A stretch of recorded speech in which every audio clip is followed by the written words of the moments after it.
Assalamualaikum warahmatullahi wabarakatuh.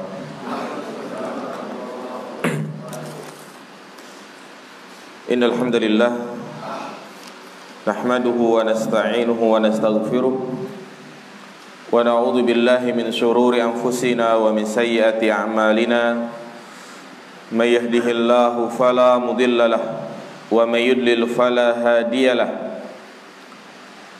Asyhadu an la ilaha illallah wahdahu la syarika lah wa ashhadu anna Muhammadan abduhu wa rasuluh la nabiyya ba'dah. Allahumma salli ala Muhammad wa ala ali Muhammad. Qala Allah ta'ala fil Qur'anil Karim, ya ayyuhan nasu taqu rabbakumul ladzi khalaqakum min nafsin wahidah wa khalaqa minha zawjaha wa batha minhuma rijalan katsiran wa nisaa wattaqullaha alladzi tasaaluna bihi wal arham innallaha kana 'alaikum raqiba. Wa qala ta'ala, ya ayyuhalladzina amanu taqullaha haqqa tuqatih wa la tamutunna illa wa antum muslimun.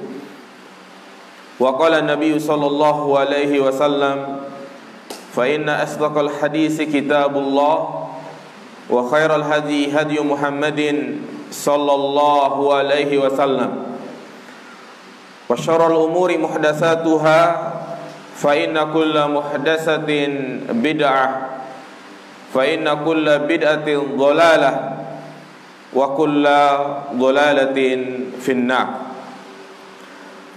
Ayyuhal ikhwah rahimani wa rahimakumullah, jamaah salat subuh yang dirahmati Allah Subhanahu wa taala. Kembali kita akan melanjutkan kajian rutin kita di Ahad ketiga ba'da subuh, yaitu membahas kitab Hadis Al-Arba'in An-Nawawiyah. Dan hadis yang sedang kita bahas masih hadis yang ke-29. Pada pertemuan sebelumnya kita telah menjelaskan tentang perkara-perkara, hal-hal yang menjadi sebab seseorang masuk ke dalam surga dan hal-hal yang menjauhi dirinya dari api neraka. Kita baca kembali hadisnya. An Mu'ad bin Jabal radhiyallahu anhu qala, dari Mu'ad bin Jabal, semoga Allah meridhoinya, ia berkata, qultu ya Rasulullah, akhbirni bi'amalin yudkhiluni al-jannah wa yubaidu minan nar wa yubaiduni minan nar. Wahai Rasulullah, kabarkan kepadaku tentang amalan-amalan yang bisa memasukkanku ke dalam surga dan menjauhi diriku dari api neraka. Rasulullah menjawab, laqad sa'alta an 'azim wa innahu layasirun 'ala man yassarallahu ta'ala alaih. Sungguh engkau bertanya tentang sesuatu yang agung dan bahwasanya itu akan mudah bagi orang yang dimudahkan oleh Allah Subhanahu wa taala. Ta'budullaha la tusyrik bihi syai'a. La ta'budullaha la tusyriku bihi syai'a. Engkau beribadah kepada Allah, tidak menyekutukannya dengan sesuatu apapun.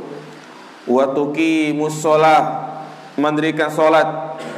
Wa tu'tiyaz zakah, menunaikan zakat.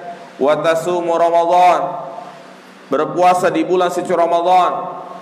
Wa tahujjul bait, dan engkau melaksanakan ibadah haji ke Ka'bah. Apa yang disebutkan oleh Nabi SAW di sini adalah perkara-perkara yang hukumnya wajib, yang mana kita tahu perkara-perkara yang disebutkan oleh Nabi di sini itu semuanya termasuk rukun Islam yang tidak akan tegak agama seseorang sampai ia melaksanakan 5 hal yang menjadi kewajiban sebagai seorang muslim. Kemudian summa qal, Rasulullah mengatakan lagi, ala adulluka ala abwabil khair, maukah aku tunjukkan kepada kalian tentang pintu-pintu kebaikan. As-saumu junnatun, puasa adalah tameng. Was-sadaqatu tudfi'ul khati'ah kama yudfi'ul ma'u an-nar. Sedekah itu menghapus kesalahan sebagaimana air memadamkan api. Wa salatur rajuli fi jawfil laili, dan salatnya seseorang di tengah malam atau di sepertiga terakhir di malam hari. Apa yang disampaikan oleh Nabi ini berkaitan tentang amalan-amalan sunnah. Sebelumnya Nabi menyebutkan wa tasumu Ramadan. Kemudian Nabi menyebutkan as-saumu junnatun. Berarti yang pertama adalah puasa wajib, dan yang disini adalah puasa sunnah. Demikian pula zakat telah disebutkan. Adapun yang dimaksud dengan was-shadaqatu tudfi'ul khati'ah, ini mencakup sedekah wajib dan juga sedekah sunnah.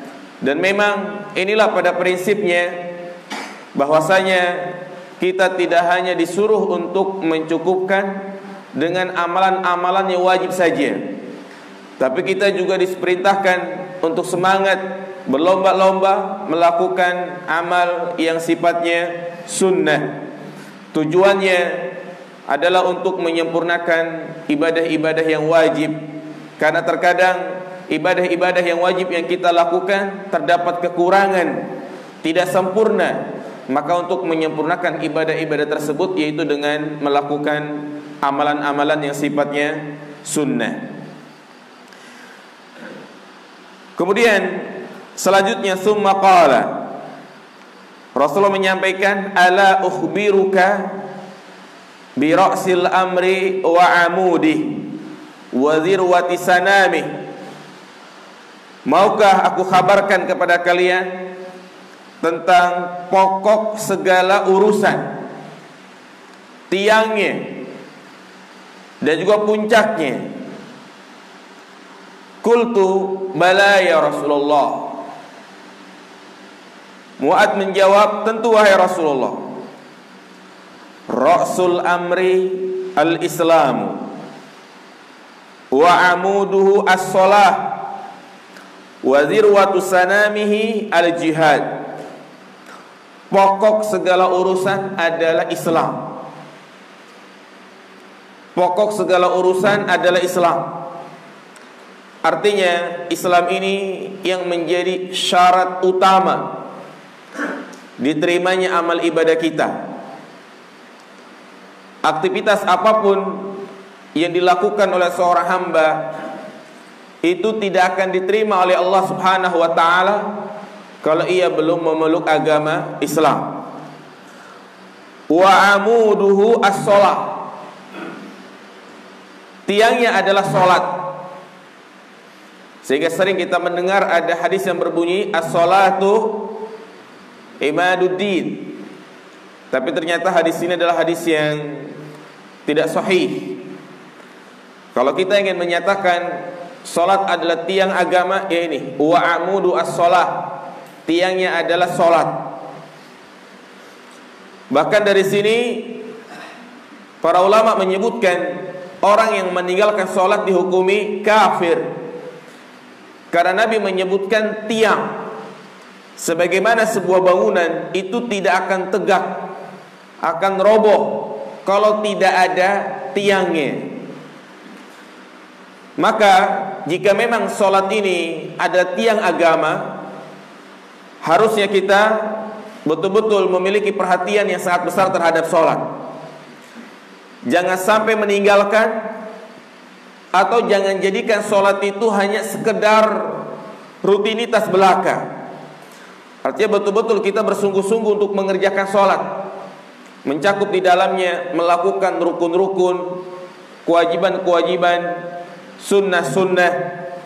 Termasuk juga di dalamnya adalah al-khusyu', yaitu khusyuk di dalam sholat, menghadirkan di dalam hati kalau kita itu sedang mengerjakan sholat. Wa zirwatu sanamihi al-jihadu, dan puncak segala urusan adalah jihad. Tsumma qala ala ukhbiruka bimalaki dzalika kulli, maukah aku kabarkan kepada kalian hal yang menjaga itu semua? Qultu bala ya Rasulullah, fa akhadha bilisani. Kemudian Nabi memegang lisannya, wa qala kuffa alaika hadza, tahan ini, jaga ini, sambil memegang lisannya. Qultu, apa kata Mu'ad? Ya Nabi Allah, wa inna la mu'akhiduna bima natakallamu bihi. Wahai Nabi Allah, sesungguhnya kami itu bisa disiksa karena sebab dengan apa yang kami bicarakan. Faqal sakilatka ummuka ya Mu'ad, ibumu kehilanganmu ya Mu'ad. Wahal yakubun nasa finnari ala wujuhihim aw qala ala manakhirihim illa hasaidu alsinatihim. Tidaklah manusia itu tersungkur ke dalam neraka, yaitu di mana wajahnya, hidungnya menyentuh api neraka, melainkan disebabkan karena lisan-lisan mereka. Ada dua pembahasan penting yang saya akan sampaikan pada kesempatan kali ini. Yang pertama yaitu berkaitan tentang al-jihad.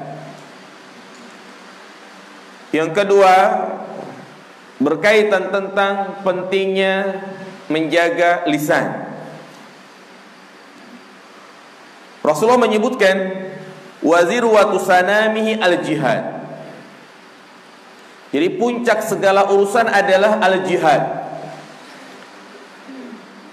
Dengan berjihad, maka kalimat-kalimat Allah akan tinggi.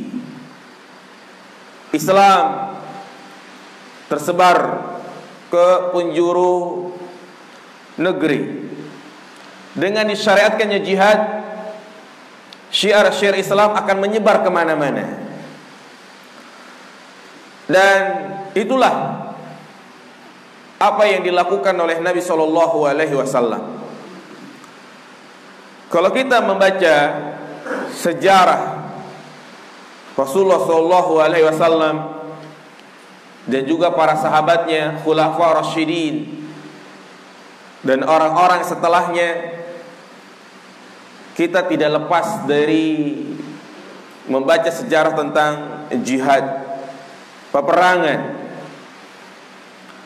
Di zaman Rasulullah saja banyak sekali al-jihad, di antaranya jihad yaitu perang Badar, perang Uhud, perang Khandaq, perang Mu'tah, dan yang lainnya.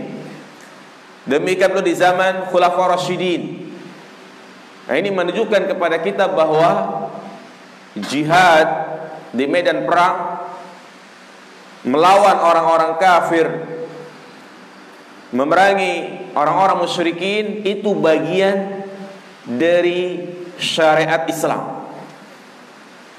Itu bagian dari ajaran Islam yang belum terhapus.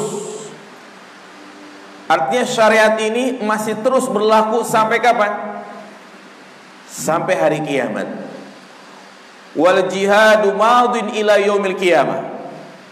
Jadi syariat jihad terus ada sampai hari kiamat. Maka termasuk bentuk kemunafikan yang menghilangkan syariat jihad, yang mengatakan dengan adanya syariat jihad, Islam ini seakan-akan kejam, menumpahkan darah, merusak hak asasi manusia, dan yang lainnya. Maka orang-orang yang menyatakan seperti ini, tiada lain di dalam hatinya terdapat kebencian terhadap syariat Islam. Dan orang yang membenci satu saja dari syariat Islam, berarti ini menjadi pembatal-pembatal keislamannya. Percuma dia mengerjakan ibadah-ibadah yang lain, karena Allah mengatakan zalika bi annahum karihu ma anzalallah fahabata a'malahum. Disebabkan karena mereka membenci apa yang Allah turunkan kepada mereka, maka terhapuslah amal ibadah yang mereka kerjakan. Berbicara tentang dalil disyariatkannya jihad, banyak sekali. Di antaranya adalah firman Allah Subhanahu wa taala dalam surat At-Taubah ayat 41. Allah berfirman, infiru khifafan wa thiqala wajahidu bi amwalikum wa anfusikum fi sabilillah dzalikum khairul lakum in kuntum ta'lamun. Pergilah kalian, berangkatlah kalian ke medan jihad, baik dalam keadaan kalian itu ringan atau berat. Wajahidu bi amwalikum, dan berjihadlah dengan harta kalian atau dengan diri kalian di jalan Allah, karena itu lebih baik bagi kalian. In kuntum ta'lamun, jika kalian mengetahuinya. Jadi ayat ini sangat tegas, di mana Allah perintahkan kepada kita untuk berangkat apa? Jihad. Infiru, berangkatlah. Baik berjihad dengan harta maupun dengan jiwa raga, dikembalikan sesuai dengan kemampuan dia. Lihatlah bagaimana para sahabat Nabi SAW, mereka selalu merindukan jihad. Ketika Nabi mengadakan musyawarah, yang terkadang Nabi memberikan masukan agar tetap bertahan di kota Madinah, tapi saking semangatnya para sahabat, mereka lebih memilih untuk meninggalkan kota Madinah, yaitu menyambut kedatangan musuh. Dan itu terjadi pada peristiwa perang Uhud. Nabi SAW awalnya memiliki pendapat untuk bertahan di kota Madinah, tapi lihat bagaimana semangatnya para sahabat. Mereka justru memberi masukan kepada Nabi untuk melawan mereka, menghadapi mereka, hingga akhirnya Nabi pun berangkat ke medan Uhud. Nah, dan tentunya jihad, jamaah sekalian, adalah syariat yang memiliki banyak keutamaan. Karena memang jihad ini adalah pengorbanan yang sangat berat. Dia harus meninggalkan segala-galanya, meninggalkan keluarganya, meninggalkan pekerjaannya, meninggalkan hartanya, sehingga keutamaannya pun sangat luar biasa. Kalau kita membaca tentang keutamaan berjihad, di antaranya Rasulullah menyebutkan dalam hadis yang dikeluarkan oleh Imam Bukhari, inna fil jannati mi'ata darajah. Sesungguhnya surga itu ada 100 derajat. A'addahallahu lil mujahidin, yang Allah persiapkan bagi para mujahidin. Lil mujahidina fi sabilillah, bagi mereka yang berjihad di jalan Allah. Ma baina darajataini kama baina as-sama'i wal ard. Antara satu derajat ke derajat yang lain itu antara langit dan bumi. Fa idza sa'altum fas'alul firdaus, jika engkau meminta surga, maka mintalah surga Firdaus. Fa innahu awsatul jannah wa 'alal jannah, karena sesungguhnya surga Firdaus merupakan tingkatan surga yang paling tinggi. Dan juga Rasulullah mengatakan li syahid. Nah, ini mereka yang meninggal dalam keadaan syahid, artinya mereka gugur di medan perang dalam rangka menegakkan kalimatullah. Li syahid indallahi sittu hisalin. Orang yang mati syahid di sisi Allah mendapatkan 6 keutamaan. Apa itu jamaah sekalian? Keutamaan orang yang mati syahid, yughfaru lahu fi awwali duf'atin. Jadi dosanya itu diampuni ketika dia dicabut nyawanya. Jadi ketika misalnya dia terkena tebasan pedang, ya, kena tembakan, maka saat itulah dosa-dosanya semua diampuni. Wa yara maq'adahu minal jannah, dan ia melihat, wa yura, atau juga diperlihatkan tempatnya di surga. Langsung diperlihatkan tempatnya di surga. Wa yujaru min azabil qabr, dan terbebas dari azab kubur. Wa ya'manu min fazil akbar, dan selamat dari hari kegelisahan yang sangat luar biasa, yaitu ketika ia berada di padang mahsyar. Yang mana ketika manusia berada di padang mahsyar, dia berada dalam keadaan yang sangat genting, gelisah, khawatir, mencekam, sampai manusia tidak ingat orang tuanya, tidak ingat anaknya. Dan orang yang mati syahid aman dari perasaan itu. Wa ya'manu fazil akbar, wa yudau ala ra'sihi tajul wiqar al-yaqutiyah, dan ia akan diletakkan di atas kepalanya mahkota yaqutiyah, minha khairu minad dunya wa ma fiha, yang mana mahkota itu lebih baik dari dunia dan si-isinya. Mahkota yang sangat mahal, mahkota kehormatan, kemuliaan, sehingga yang lainnya tahu kalau dia adalah seorang mujahid selama hidup di dunia. Wa yuzawwaju isnataini wa sab'ina zaujah, dan akan dinikahkan, diberikan kepadanya 72 min huril in, bidadari yang sangat cantik. Wa yushafa fi sab'ina min aqaribih, dan juga diberikan hak untuk memberikan syafaat kepada 70 kerabat dekatnya. Subhanallah. Ini keutamaan yang sangat luar biasa bagi orang yang mati syahid di medan perang. Tentunya peperangan yang dimaksud di sini adalah peperangan dalam rangka membela agama Allah, dalam rangka menegakkan tauhid, bukan untuk mencari kepentingan dunia, bukan untuk mencari popularitas atau yang lainnya.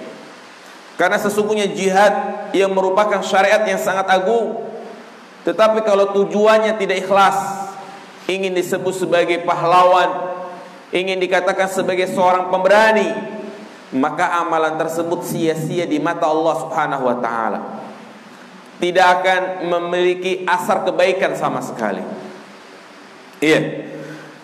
Ini kalau kita berbicara tentang keutamaan jihad. Namun di antara hal yang paling penting dari pembahasan jihad, bahwa di dalam berjihad tidak hanya bermodalkan semangat saja, tapi harus betul-betul memiliki ilmu. Karena jihad itu sendiri memiliki aturan-aturan. Jadi tidak serampangan. Jangan sampai kematian seseorang di medan jihad itu dinilai mati konyol, mati dalam keadaan dia membangkang kepada pemerintah, mati dalam keadaan dia menumpahkan darah kaum muslimin. Ya, ini justru bukan pahala syahid yang ia dapatkan, tapi ini termasuk dosa yang sangat besar. Karena banyak dai-dai di zaman sekarang ini, mereka bermudah-mudah dalam urusan jihad. Ketika mendengar adanya kaum muslimin yang dibantai di Palestina misalnya, di Rohingya, di Suriah, maka dengan lantangnya dia berbicara di atas mimbar, menyuruhkan kepada kaum muslimin untuk berangkat jihad. Dengan cara apa saja, baik dengan jalur resmi atau mereka melarikan diri, artinya kabur dari Indonesia melalui jalur-jalur tikus untuk bisa berangkat ke medan jihad, kata mereka. Maka inilah satu hal penting yang membedakan dai ahlu sunnah dengan dai ahlu bid'ah yang menyerukan kesesatan. Inilah perkara yang menjadi pembeda antara manhaj salaf dengan manhaj-manhaj yang lainnya. Itu bisa kita bedakan dari banyak hal, di antaranya mungkin dari perkara akidah. Tapi yang sesuai dengan pembahasan kita, di antara hal yang menjadi pembeda antara manhaj ahlu sunnah dengan ahlu bid'ah adalah ketika berbicara tentang masalah apa? Jihad. Iya. Tentunya kita memahami jihad bukan hanya sebatas dari satu ayat, bukan hanya dari satu hadis. Nah, kalau kita berbicara tentang surah At-Taubah ayat 41, infiru khifafan wa siqala, berangkatlah kalian ke medan jihad baik dalam keadaan kalian senang maupun dalam keadaan berat. Ini ayat ini berbicara secara umum, itu perintah untuk berjihad. Tapi ternyata ia tidak membaca ayat-ayat yang lain, hadis-hadis yang lain, yang justru jihad itu memiliki syarat-syarat. Banyak orang, pemuda-pemuda yang tersesat ataupun tertipu dengan dai-dai yang hanya membawakan satu ayat saja, bahkan diiming-imingi, bahkan mendapatkan gelar. Antum siap bawa bom, kemudian kalau ledakan di tempat umum, dia mendapatkan gelar apa? Pengantin baru. Disampaikan hadis-hadis yang tadi kita jelaskan, orang yang mati syahid akan mendapatkan 6 keutamaan. Jadi bayangannya hanya itu saja. Iya. Maka kita akan sebutkan syarat-syarat jihad. Dan jihad itu ada dua macam. Ada jihad yang sifatnya itu menyerang. Kita berangkat dari tempat kita, dari negeri kita, dalam rangka untuk menyerang orang-orang kafir. Iya. Ini disebut jihad menyerang. Yang kedua, yaitu membela diri, bertahan. Jadi ada orang kafir masuk ke negara Islam, ingin menyerang kita, maka kita wajib untuk membela diri. Jihad membela diri jelas, ini suatu kewajiban yang kita tidak boleh lari darinya. Nah, ini kita berbicara jihad menyerang. Menyerang orang kafir, berangkat dari negeri kita menuju Palestina atau yang lainnya. Maka ini harus memiliki 3 syarat. Yang pertama, iznul imam, artinya mendapatkan persetujuan dari imam, dipimpin oleh kepala negara. Ini satu hal yang sangat penting ya mas sekalian. Artinya kalau pemerintah kita mengajak kepada rakyatnya berangkat jihad, maka berangkat jihad, wajib untuk berangkat. Kalau melarang, maka tidak boleh kita berupaya untuk berangkat. Kenapa? Rasulullah Shallallahu Alaihi Wasallam mengatakan, innamal imamu junnatun yuqatalu min waraih. Imam, pemimpin itu sebagai tameng. Maka hendaklah seseorang berperang di belakangnya. Inilah tujuan adanya pemimpin di suatu negeri, dalam rangka untuk mengatur urusan dunia dan urusan agama, Banyak sekali aturan-aturan Islam yang itu tidak bisa tegak. Syarat Islam tidak bisa tegak kecuali dengan adanya persetujuan, ketetapan dari pemimpin. Di antaranya adalah al-jihad. Iya. Tameng. Al-imamu junnatun. Imam adalah tameng. Dan inilah yang disampaikan oleh Al-Imam Ahmad bin Hanbal dalam kitabnya Ushulus Sunnah, menjadi prinsip akidah Ahlussunnah wal Jamaah. Wal ghazwu madin ma'al umara ila yaumil qiyamah birra wal fajir la yutrak. Al-ghazwu yaitu peperangan, jihad, itu terus berlalu sampai hari kiamat. Ma'al umara, kata beliau, harus bersama imam sampai hari kiamat. Enggak boleh sembarangan kita berangkat sendiri. Ini Nabi yang mengatakan. Bukannya kita tidak mau berangkat jihad, bukannya kita menyampingkan syarat jihad, tapi ini salah satu syaratnya. Madamal jihadu madin ila yaumil qiyamah fayajibu an nujahida tahta rayatil imam. Selagi jihad itu disyariatkan sampai hari kiamat, maka kita wajib berjihad di bawah bendera imam, baik imamnya itu baik atau juga fajir. Wa fa'ala hadza salaf, dan inilah yang dilakukan oleh ulama-ulama salaf, ka Ibnu Mubarak wal Auza'i wa Ahmad bin Hanbal.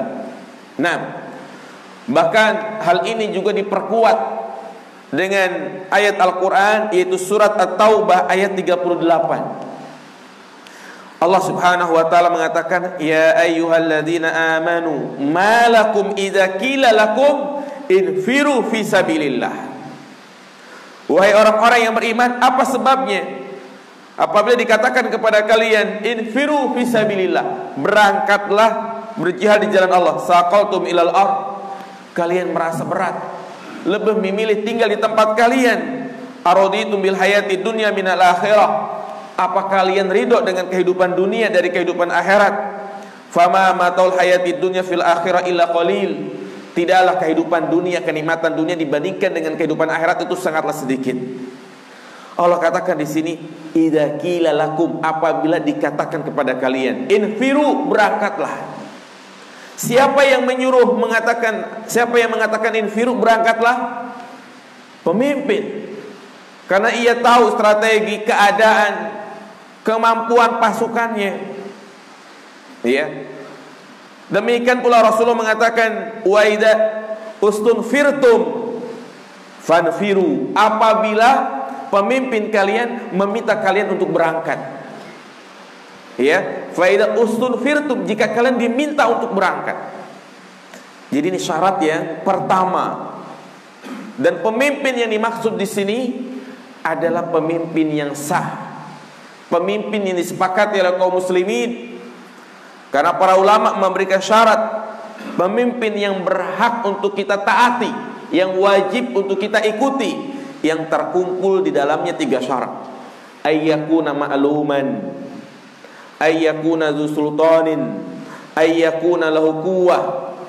Pemimpin yang dikenal, pemimpin yang memiliki kekuatan, pemimpin yang memiliki kekuasaan, bukan pemimpin-pemimpin yang istilahnya pemimpin bawah tanah.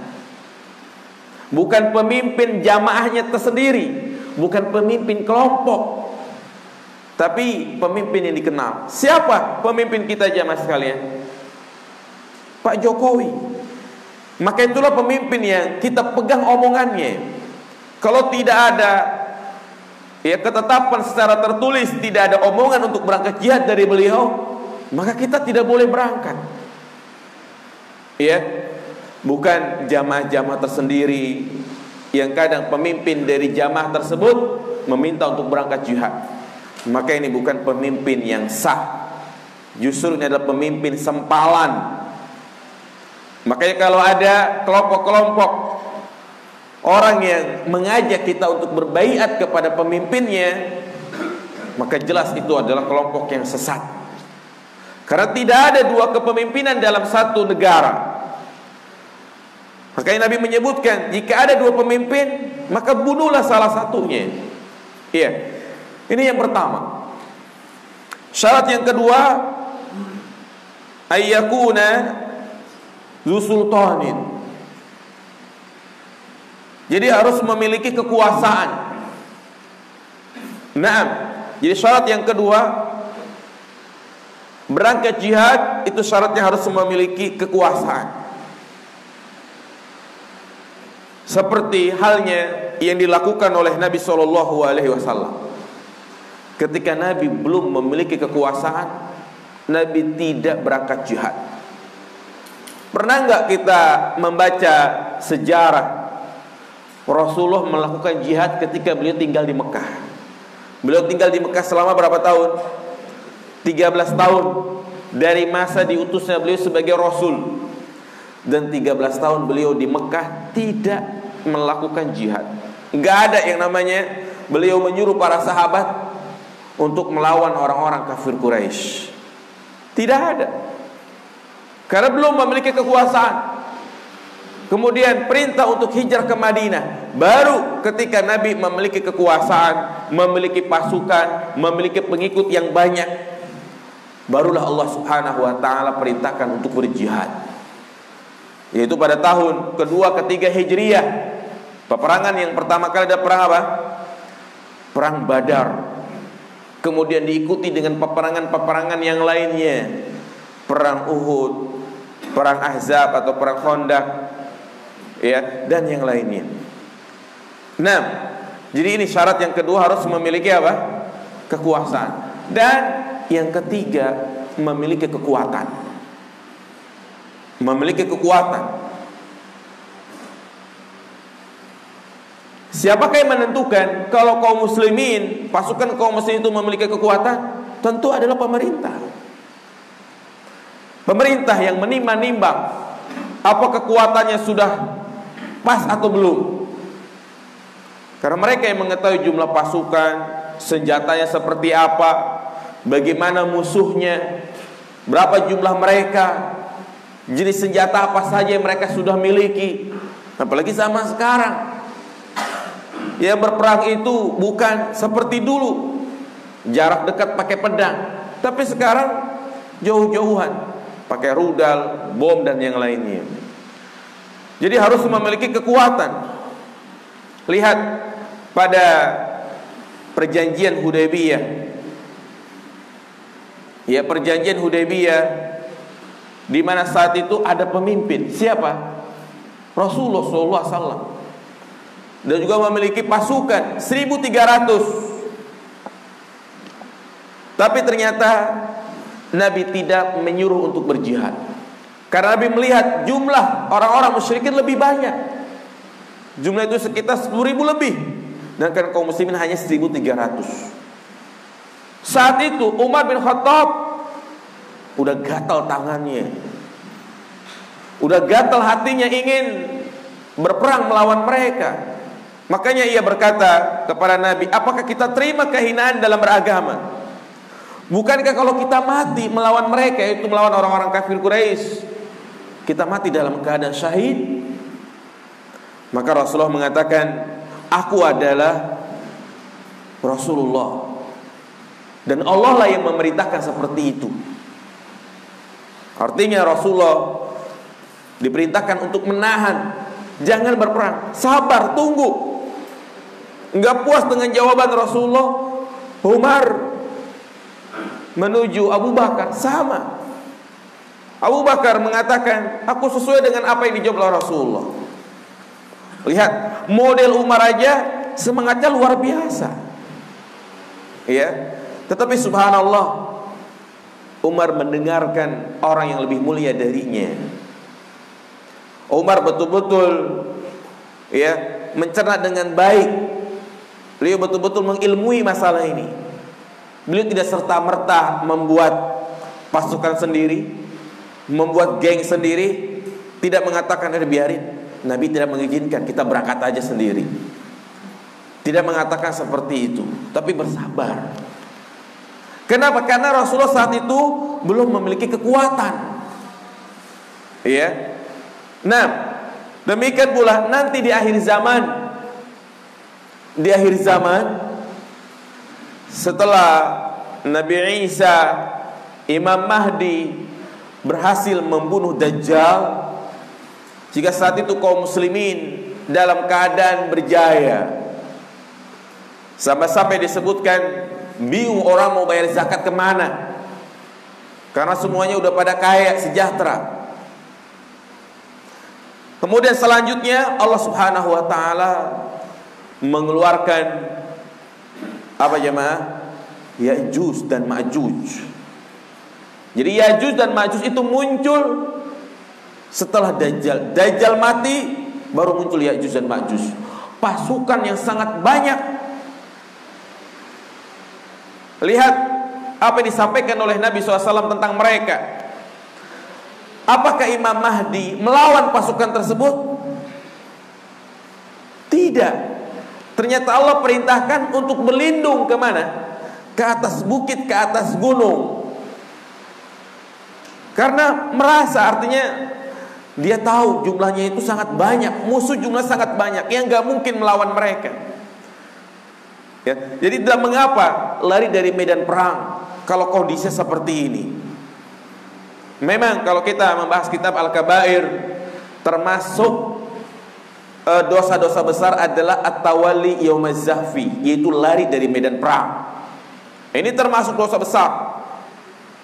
Tapi diperkecualikan, di antaranya mundur dalam rangka menggabungkan pasukan dengan yang lain, mundur dalam rangka mengatur strategi, mundur dalam rangka karena memang jumlah mereka sangat banyak.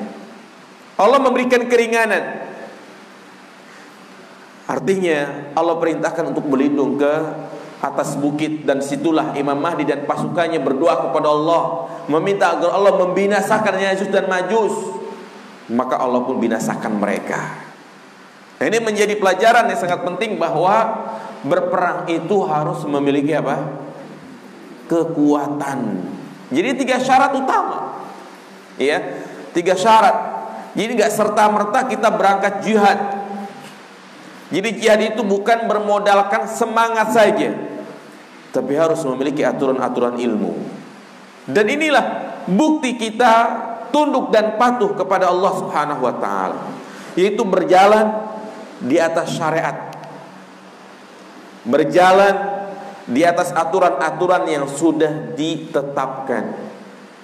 Nah, jadi itu berkaitan tentang al-jihad, yang mana jihad itu menjadi puncak ya dari syariat Islam. Kemudian berikutnya, summa qal ala ukhbiruka bimalaki dzalika kulli. Maukah aku kabarkan kepada engkau hal yang menjaga itu semua? Bala ya Rasulullah. Fa akhadha bilisani. Beliau pun memegang lisannya, wa qala kufa alaika hadza. Jagalah ini. Ini menunjukkan kepada kita tentang pentingnya menjaga lisan. Peran lisan dalam kehidupan kita, yang mana dengan lisan ini, anggota tubuh yang tidak bertulang, yang kecil, memiliki peran yang sangat penting. Bisa memasukkan seorang hamba ke dalam surga, dan juga bisa kebalikannya, memasukkan ia ke dalam neraka. Ya. Dengan lisan inilah seseorang bisa dikatakan beriman. Karena memang lisan ini merupakan salah satu dari anggota tubuh yang diperintahkan untuk mengucapkan apa?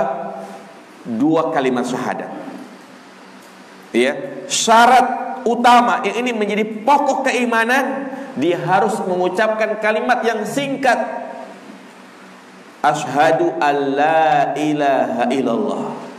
Ketika dia menyatakan ini diiringi dengan keimanan, maka saat itulah dia dikatakan beriman. Semua aktivitas ibadah yang dia lakukan itu mulai dianggap oleh Allah Subhanahu wa taala.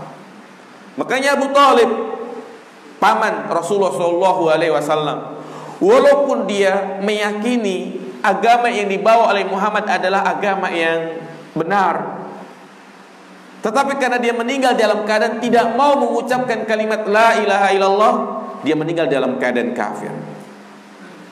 Ya, meninggal dalam keadaan kafir. Walaupun dia meyakini, walaupun dia menjadi orang yang paling terdepan membela Rasulullah SAW. Dialah yang menjadi tameng ketika Nabi mau dibunuh, Nabi mau diculik.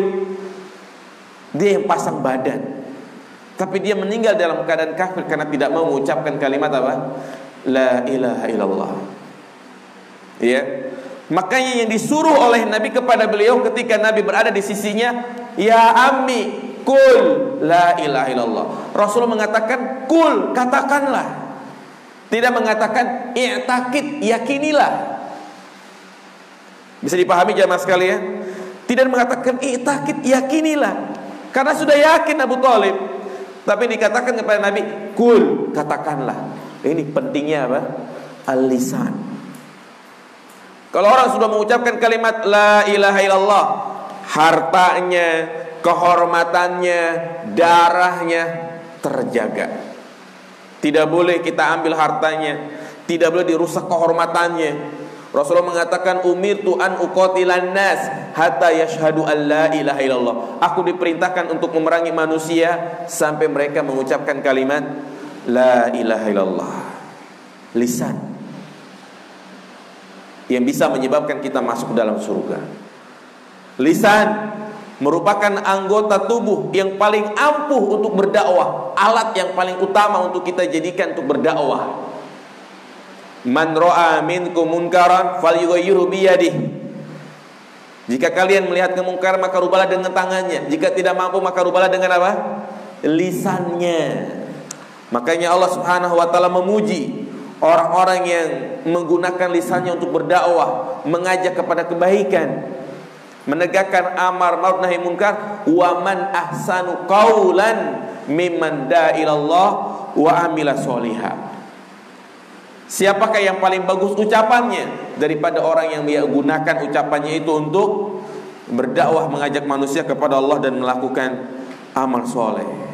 Yang dengan lisan inilah, ucapan yang ringkas la ilaha illallah, menjamin seseorang masuk ke dalam surga. Man kana akhiru kalami la ilaha illallah dakhalal jannah. Barang siapa yang akhir hidupnya dia mengucapkan kalimat la ilaha illallah, kalimat yang singkat, akan menjamin masuknya baginya masuk dalam surga. Maka jaga lisan ini. Dan orang yang berusaha untuk menjaga lisan, Allah jamin baginya masuk dalam surga. Man yadman li baina lihiyaihi wa fakhidaihi adman lahul jannah. Barang siapa menjamin untukku apa yang ada di antara dua kakinya, dua pahanya dan di dagunya, yaitu lisannya, maka akan aku jamin baginya surga. Nah ini jamaah yang dirahmati Allah Subhanahu wa taala. Anggota tubuh yang tidak bertulang bisa membuat seorang hamba masuk dalam surga. Namun kebalikannya, dan ini kita juga harus waspada.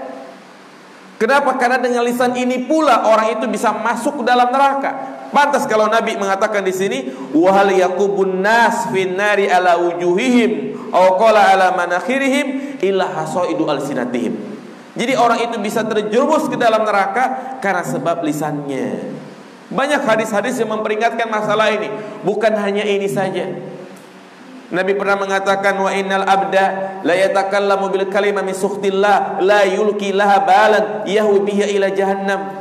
Sesungguhnya ada di antara hamba yang mereka berbicara yang membuat Allah murka, tapi dia masa bodoh, enggak peduli apa yang dia ucapkan, hingga akhirnya menjerumuskan ia ke dalam neraka.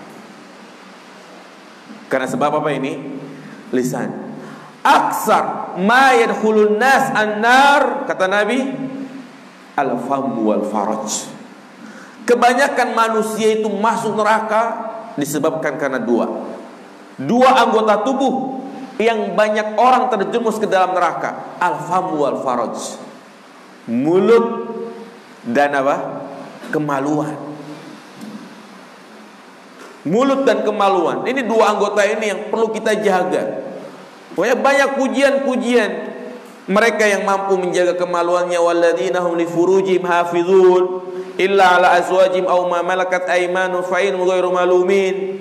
Orang-orang yang beriman itu mereka adalah yang mampu menjaga kemaluannya, kecuali kepada istrinya, ya. Dan banyak dosa-dosa disebabkan karena kemaluan, karena ia menempatkan bukan pada tempatnya. Demikian pula al-lisan. Sampai-sampai bagus sekali ada seorang ulama yang mengarang kitab Hasaidul Alsun, petaka-petaka lisan. Wajib untuk kita baca, kita pelajari agar kita tidak terjerumus ke dalamnya. Dan petaka-petaka lisan itu banyak ya mas sekalian. Ya. Banyak. Kalau kebaikan lisan juga banyak, tapi tak kalah banyaknya petaka-petaka lisan yang membuat Allah murka. Ada yang membuat sebuah makalah khusus syirkul lisan, kufrul lisan, kesyirikan, kekufuran yang disebabkan karena apa? Lisan. Artinya ada orang yang masuk neraka kekal di dalamnya karena lisannya. Ada kalimat-kalimat yang diucapkan dari lisan ini yang bisa mengeluarkan seorang dari Islam, yang termasuk dosa besar. Apa diantaranya? Kalimat kufur, mengatakan aku pindah agama. Nah, ini secara otomatis ketika dia menyatakan seperti itu, murtad gak jamaah sekalian? Murtad. Kalimat kufur. Mengucapkan selamat Natal, maka juga kalimat-kalimat ya mungkin biasa aja, dianggap bentuk toleransi. Dia mengatakan selamat Natal kepada sahabatnya, teman kerjanya. Ini kalimat kufur. Karena hari Natal adalah hari kelahiran Tuhan mereka. Ketika kita mengatakan selamat Natal, berarti selamat atas kelahiran Yesus Kristus. Ini kalimat yang tidak dia sadari, kalimat-kalimat kufur. Bersumpah kepada selain Allah, man halafa li ghairillah faqad asyrak. Barang siapa yang bersumpah kepada selain Allah, maka sungguh dia telah melakukan kesyirikan. Walaupun nama yang dia pakai untuk bersumpah adalah nama orang-orang mulia, nama Rasulullah, nama Ka'bah, nama masjid, nama malaikat, demi Ka'bah, demi Nabi, maka itu bentuk kesyirikan. Atau juga tanpa kita sadari, kita menyandarkan kenikmatan kepada selain Allah. Ini juga kalimat kufur. Seraya mengatakan ketika dia mendapatkan nikmat, untung ada kamu. Ini kalimat apa ini? Untung. Ya. Untung dia minggir. Coba kalau nggak minggir, tabrak tadi dia. Ya. Jadi kalimat seperti ini kalimat kufur, karena dia menyampingkan nikmat yang datangnya dari Allah Subhanahu wa taala. Ya'rifuna nikmat Allah tsumma yunkiruna. Awalnya mereka mengakui nikmat itu datangnya dari Allah, kemudian mereka mengingkarinya. Adab ketika kita mendapatkan nikmat apa saja, awali dengan ucapan apa? Alhamdulillah. Iya. Karena ada dua kalimat yang sering orang itu enggak sadar dia kalau itu ada kalimat kesyirikan. Ada dua tadi, kalimat untung ada kamu, dan yang kedua adalah kalimat lau. Apa? Lau. Seandainya, andaikan, andai aja dia tadi enggak pergi, tetap di rumah, pasti enggak kena virus corona. Nah ini, dia mengatakan kepada orang yang positif, coba antum, seandainya antum gak keluar, ya, seandainya antum gak ke pasar, gak bakal kena. Nah ini kalimat-kalimat seperti ini kalimat lau, syirik. Karena dia mengingkari takdir. Ada misalnya orang yang ketabrak gitu kan, coba dia, andaikan dia di rumah gak keluar, nunggu apa namanya, atau misalnya nunggu sampai lampu hijau. Nah ini kalimat-kalimat seperti ini ada kalimat yang harus kita tinggalkan. Lau, ya. Atau juga mengingkari syariat. Andaikan rokok itu halal, ya, mungkin saya juga dapat untung banyak. Kebetulan dia usaha kelontong gitu kan. Karena memang banyak Orang-orang itu maju usahanya, ini kalian jualan apa ini? Rokok, tapi pada hakikatnya itu adalah rezeki yang tidak berkah. Dia selalu mengeluh, andaikan rokok itu halal, andaikan zina itu halal. Ini kata kalimat-kalimat apa? Andai. Boleh kita mengucapkan kalimat andai, seandainya, untuk hal yang yang akan datang. Ini sebagai doa. Seandainya saya diterima di perguruan tinggi negeri, seandainya saya bisa berangkat umroh, saya akan doakan kamu supaya cepat menikah. Ya, ini boleh kalimat seperti ini, karena untuk sesuatu yang apa? Yang akan datang. Yang sudah berlalu nggak boleh. Ini harus kita pahami kalimat-kalimat seperti ini, ya.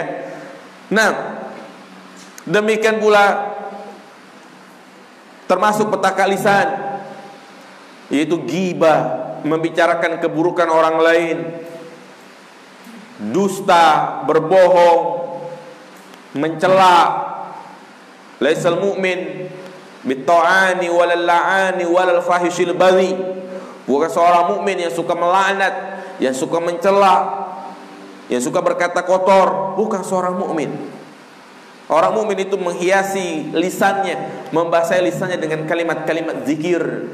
Melihat sesuatu yang indah, dia mengucapkan subhanallah, masya Allah. Ketika dia memiliki janji, dia mengatakan insya Allah. Ketika dia mendapatkan nikmat, dia mengatakan alhamdulillah. Melihat sesuatu yang agung, dia mengatakan Allahu Akbar. Bukan buset, mampus, dan yang lainnya. Ya. Kadang ada kita dapati orang itu kalau ngomong itu gak lepas dari kata-kata kotor. Ya, tolol sini lu. Ini kalimat-kalimat yang kotor. Iya. Demikian pula di antara petaka lisan adalah suka mengkafirkan, suka membid'ahkan. Ya, mengatakan si fulan ahli bid'ah, mengatakan si fulan sudah keluar dari manhaj ahlu sunnah. Maka ini perkara yang besar. Mengeluarkan seorang dari ahlu sunnah itu urusan yang berbahaya, urusan yang besar. Bukan tugas kita.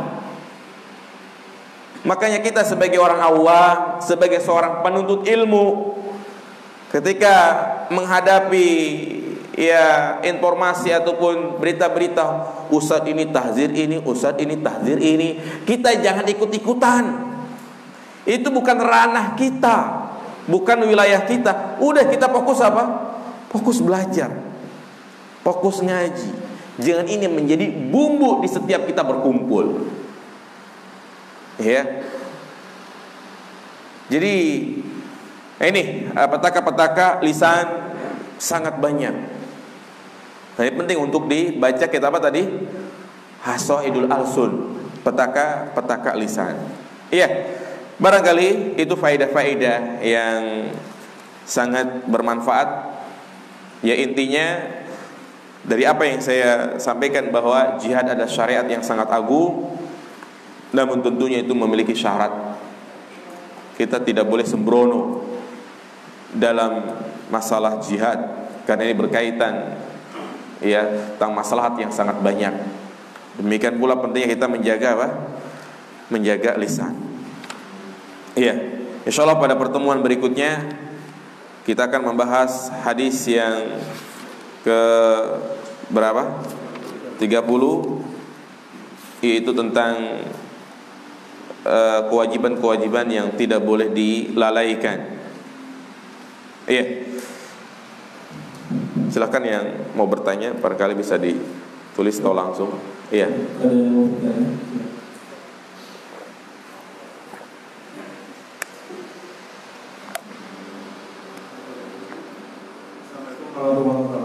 Salam.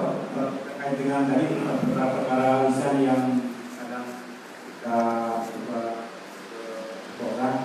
apakah dengan doa yang bisa dikatakan seperti aku berlindung dari syirik yang ketahui dan tidak diketahui,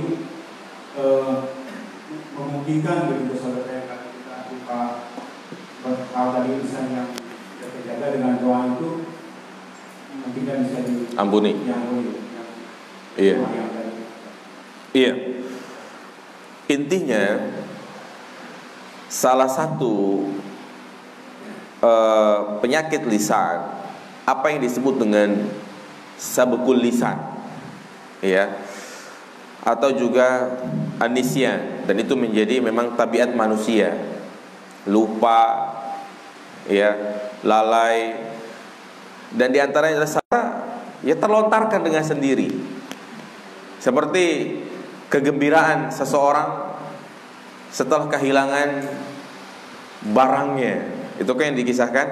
Jadi ketika dia pulang dagang berbulan-bulan, ya, kemudian dia pakai unta, semua keuntungannya itu ditaruh di mana, di untanya itu, dia capek istirahat,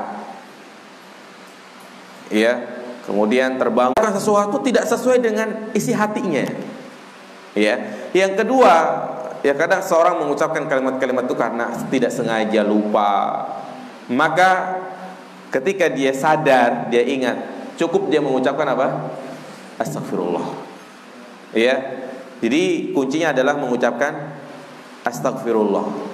Nah itu, karena juga Allah katakan Rabbana la tu'akhidna in nasina au akhtana. Ya, ya Rabb, jangan Engkau siksa kami karena kami lupa, karena kami salah.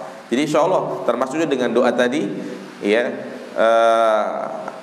insya Allah dengan dia tidak sengaja dan segera kembali, Allah ampuni dosanya.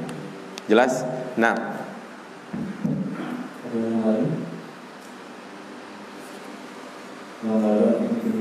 iya. Demikian, semoga kajian ini bermanfaat dan bisa istiqomah, ya. Dan juga semoga wabah yang melanda negeri ini segera diangkat sehingga kita bisa aktivitas seperti semula. Subhanakallahumma bihamdika asyhadu an la ilaha illa anta astaghfiruka wa atubu ilaik. Assalamualaikum warahmatullahi wabarakatuh.